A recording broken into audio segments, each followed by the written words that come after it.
کراچی کے علاقے مائی کولاچی میں خاتون اور اس کے 3 بچوں کو قتل کر کے مین ہول میں پھینکنے والے ملزم کو گرفتار کر لیا گیا ہے۔ پولیس کے مطابق گرفتار ملزم مسرور حسین نے تفتیش کے دوران قتل کا اعتراف کر لیا۔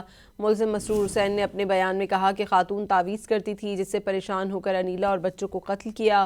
وزیر داخلہ سندھ ضیاء الحسن لنجاڑ نے کماڑی پولیس کو شاباش دیتے ہوئے کہا کہ تیز پیشہ ورانہ اور فوری کارروائی قابل تحسین ہے۔ سنگین جرائم میں ملوث عناصر کے خلاف زیرو ٹالرنس پالیسی کے تحت سخت اقدامات جاری رہیں گے۔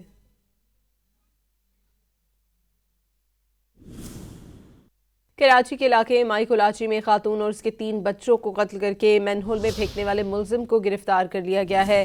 پولیس کے مطابق گرفتار ملزم مسرور حسین نے تفتیش کے دوران قتل کا اعتراف کر لیا۔ ملزم مسرور حسین نے اپنے بیان میں کہا کہ خاتون تعویذ کرتی تھی، جس سے پریشان ہو کر انیلہ اور بچوں کو قتل کیا۔ وزیر داخلہ سندھ ضیاء الحسن لنجاڑ نے کماڑی پولیس کو شاباش دیتے ہوئے کہا کہ تیز پیشہ ورانہ اور فوری کارروائی قابل تحسین ہے۔ سنگین جرائم میں ملوث عناصر کے خلاف زیرو ٹالرنس پالیسی کے تحت سخت اقدامات جاری رہیں گے۔